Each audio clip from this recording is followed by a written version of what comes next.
আসসালামু আলাইকুম। আমার সকল ভক্তদেরকে আমার পক্ষ থেকে জানাই অনেক অনেক শুভেচ্ছা।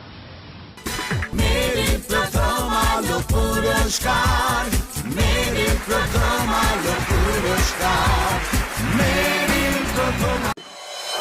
রুদ্র মরেনি, ওর মরার সময় হয়নি বলে। আজ অব্দি যাচ্ছিল তোর টার্গেট, কিন্তু আজকের পরও আমার টার্গেট। সব খেল খতম।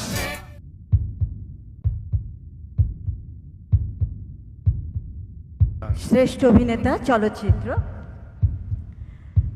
শাকিব খান শিকারী। प्रथम आलो, प्रथम आलो, मेरे प्रथम आलो पुरस्कार, मेरे प्रथम आलो